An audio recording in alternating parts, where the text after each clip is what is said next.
Todos dicen que el culpable es Maduro. Eso es lo fácil, lo cómodo.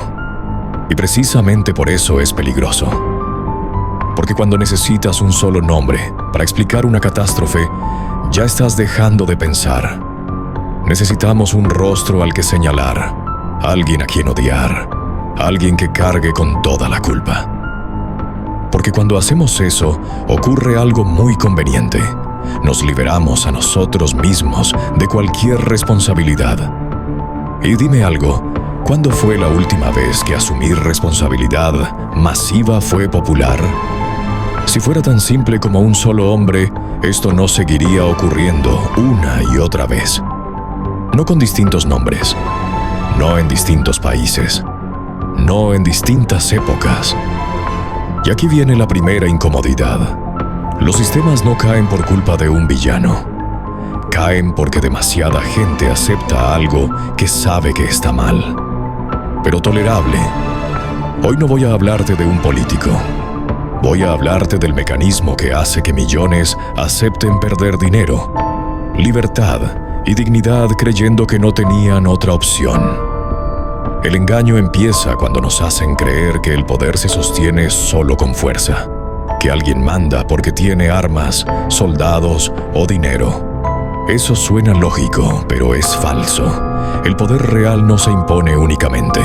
El poder real se delega, se acepta, se normaliza. Y una vez normalizado, ya no necesita justificarse. Pregúntate esto mientras escuchas. ¿Qué cosas aceptas hoy que hace 5 años te habrían parecido inaceptables? Culpar a una figura visible tranquiliza porque te hace sentir del lado correcto. Te permite pensar que tú no habrías caído, que tú habrías resistido, que tú eres diferente. Pero la historia demuestra exactamente lo contrario. El poder no necesita que lo ames, solo necesita que lo justifiques. Y la justificación más común siempre suena razonable cuando se repite lo suficiente. Ningún sistema se mantiene porque un hombre grite órdenes todos los días.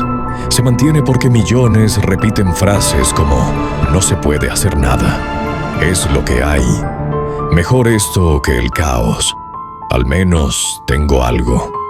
Escucha bien esa última frase, porque ahí empieza la rendición. Ese es el verdadero contrato. Un acuerdo silencioso entre el miedo y la comodidad. Y una vez firmado, nadie vuelve a leer la letra pequeña. El verdadero culpable no es un dictador. Es la renuncia progresiva al juicio propio. Es el momento exacto en el que una persona intercambia libertad por la ilusión de seguridad. Primero cede un poco, luego otro poco, y luego ya no sabe cómo volver atrás. Porque nadie te avisa cuándo cruzaste la línea. Simplemente un día despiertas y te das cuenta de que ya no decides. Esto no ocurre solo a nivel país. Y aquí es donde este video deja de ser cómodo. Ocurre en la vida diaria.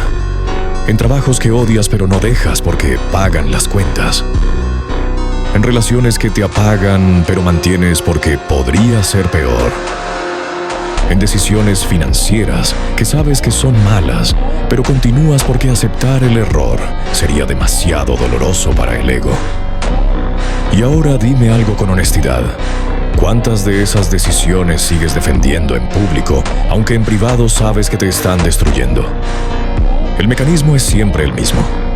Dependencia, miedo, esperanza falsa, castigo al que cuestiona, recompensa al que obedece. No hace falta violencia constante cuando has logrado algo mucho más eficiente. Que la gente se vigile sola. Cuando el miedo está internalizado, el control ya no necesita vigilancia externa. Cuando el dinero pierde valor, el carácter también se erosiona. Y este punto es clave, así que no lo pases por alto.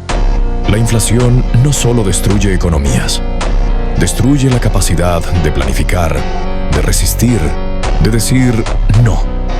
Un hombre que vive al día es un hombre fácil de controlar. No porque sea tonto, sino porque está ocupado sobreviviendo. Y alguien que sobrevive no cuestiona, se adapta. Por eso el control financiero es siempre el primer objetivo. Porque quien controla tu acceso a recursos controla tus decisiones. Y quien controla tus decisiones no necesita convencerte, solo necesita cansarte. Cansarte lo suficiente como para que elijas la opción que menos energía requiere, no la que más sentido tiene. Y aquí es donde casi todos desconectan, porque creen que esto va solo de política. Pero el verdadero campo de batalla nunca ha sido el poder, ha sido la atención. Quien controla lo que miras, controla lo que temes.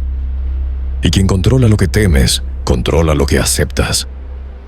Pregúntate algo simple: ¿en qué se va la mayor parte de tu atención cada día? El sistema no necesita que estés convencido.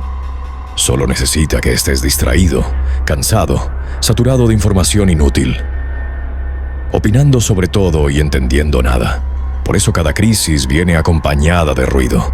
Escándalos, peleas, bandos, etiquetas, porque mientras discutes no decides, y mientras reaccionas no actúas, y mientras no actúas todo sigue igual. La atención es el nuevo impuesto, te lo cobran todos los días y casi nadie se da cuenta. Te quitan horas, energía mental y capacidad de enfoque. Y un hombre sin enfoque es un hombre dócil. No porque sea débil, sino porque está agotado. Y el agotamiento es el aliado silencioso del control. Por eso el primer acto de rebeldía real no es gritar, ni marchar, ni señalar culpables.